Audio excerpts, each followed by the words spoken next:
ಚಳಿ ಜ್ವರ ಬಂದಾಗ ಊಟ ಏನೂ ಸೇರ್ತಾ ಇಲ್ಲ, ಏನೋ ಸ್ವಲ್ಪ ಖಾರ ಖಾರ ತಿನ್ನಬೇಕು ಅನ್ನಿಸ್ತಿದೆ ಅಂದಾಗ ನಾನು ಇವತ್ತಿನ ವೀಡಿಯೋದಲ್ಲಿ ತೋರಿಸ್ಕೊಡ್ತೀರಾ ಅಂತ ಹಸಿರು ಮೆಣಸಿನ್ಕಾಯಿ ಖಾರ ಮಾಡ್ಕೊಂಡು ತಿನ್ನಿ. ಊಟ ಅಂತೂ ಒಂದಕ್ಕಿಂತ ಎರಡೆರಡಷ್ಟು ತಿಂತೀರಾ, ಅಷ್ಟೇ ತುಂಬ ಚೆನ್ನಾಗಿರುತ್ತೆ.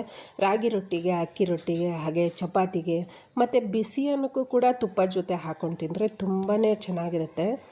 ಮೊದಲಿಗೆ ನಾನಿಲ್ಲಿ ಒಂದು ಪಾತ್ರೆಯಲ್ಲಿ ಹಸಿರು ಮೆಣಸಿನ್ಕಾಯಿ ಹಾಕ್ಕೊಂಡಿದ್ದೀನಿ, ಅಂದರೆ ಸ್ವಲ್ಪ 1/4 kgಗೂ ಕಡಿಮೆ ಅಷ್ಟು ಹಸಿರು ಮೆಣಸಿನ್ಕಾಯಿನ ನೀರಿನಲ್ಲಿ ಬೇಯಕ್ಕೆ ಇಟ್ಕೊತೀನಿ. ಹೆಚ್ಚು ಕಮ್ಮಿ ಒಂದು 10 ನಿಮಿಷದ ತನಕ ನೀವು ಹಸಿರು ಮೆಣಸಿನ್ಕಾಯಿನ ಬೇಯಿಸ್ಕೋಬೇಕಾಗುತ್ತೆ. ಹಸಿರು ಮೆಣಸಿನ್ಕಾಯಿ ಬೇಯೋಷ್ಟರಲ್ಲಿ ಒಂದು ಖಾರನ ರೆಡಿ ಮಾಡ್ಕೊಳ್ಳೋಣ ಬನ್ನಿ. ಒಂದು ಜಾರ್ಗೆ ಸ್ವಲ್ಪ ಕಾಯಿ ಪೀಸನ್ನ ಹಾಕ್ಕೊತಾ ಇದ್ದೀನಿ. ನೀವು ಕಾಯಿ ತುರಿ ಬೇಕಾದರೆ ಹಾಕೊಬೋದು. ಜೊತೆಗೆ ಸ್ವಲ್ಪ ಕೊತ್ತಂಬರಿ ಸೊಪ್ಪು, ಹುಣಸೆಹಣ್ಣು ಸ್ವಲ್ಪ ಜಾಸ್ತಿನೇ ತೊಗೋಬೇಕು, ಒಂದು ಚಿಕ್ಕದ ಬೆಳ್ಳುಳ್ಳಿ, ಶುಂಠಿ ಸ್ವಲ್ಪ, ಲವಂಗ ಒಂದು 2-3, ಚಕ್ಕೆ 2 ಪೀಸು, ಈರುಳ್ಳಿ ಒಂದು, ಸ್ವಲ್ಪ ಅರಿಶಿನ ಪುಡಿ, ಸ್ವಲ್ಪ ನೀರನ್ನ ಮಿಕ್ಸ್ ಮಾಡಿ ರುಬ್ಕೊಂಬರ್ಬೇಕಾಗುತ್ತೆ. ದಪ್ಪ ಥರನೇ ರುಬ್ಕೊಬೇಕು. ನೋಡಿ ನಾನು ತೋರಿಸ್ತಿದ್ದೀನಲ್ವ, ಅಷ್ಟು ದಪ್ಪ ಥರನೇ ರುಬ್ಕೊಂಡು ಇಟ್ಕೊಂಡಿರೋಣ.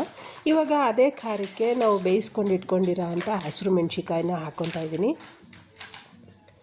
ಹಸಿರು ಮೆಣಸಿನ್ಕಾಯಿನ ಈ ಥರ ಬೇಯಿಸಿ ಮಾಡಿದ್ರೆ ಅದರ ರುಚಿನೇ ತುಂಬ ಚೆನ್ನಾಗಿರುತ್ತೆ. ಬಾಯಿ ನೀರು ಬರ್ತಿದೆಯಾ? ನೀವು ಒಂದು ಸಲ ಟ್ರೈ ಮಾಡಿ ನೋಡಿ, ರುಚಿ ಹೇಗೆ ಬರುತ್ತೆ ಅಂತ ಗೊತ್ತಾಗುತ್ತೆ.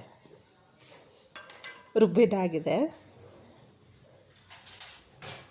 ಸ್ವಲ್ಪ ತರಿ ಥರನೇ ರುಬ್ಕೊಬೇಕು. ನೋಡಿ ನಾನು ತೋರಿಸ್ತಿದ್ದೇನಲ್ವ, ಅಷ್ಟು ರುಬ್ಕೊಂಡ್ರೆ ಸಾಕು.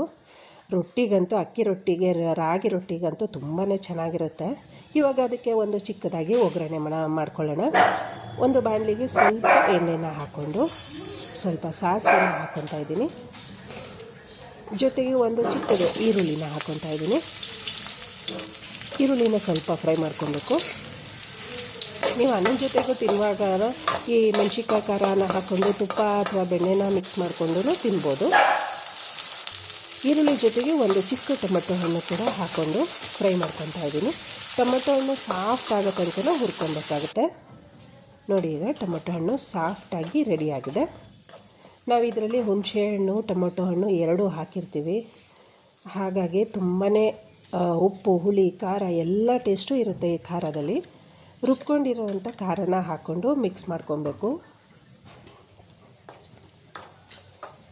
ನೀಟಾಗಿ ಒಂದು ಸಲ ಮಿಕ್ಸ್ ಮಾಡ್ಕೊಳ್ಳಿ. ಹಾಗೆಯೇ ಫ್ರೆಂಡ್ಸ್, ಯಾರಾದರೂ ಹೊಸದಾಗಿ ನನ್ನ ಚಾನಲ್ಗೆ ಜಾಯ್ನ್ ಆಗಿದ್ದರೆ ಸಬ್ಸ್ಕ್ರೈಬ್ ಮಾಡ್ಕೊಂಡು ನೋಡಿ. ಹಾಗೆ ಬೆಲ್ ಬಟನ್ ಕ್ಲಿಕ್ ಮಾಡಿ ಆಲ್ ಅಂತ ಸೆಲೆಕ್ಟ್ ಮಾಡ್ಕೊಳ್ಳಿ.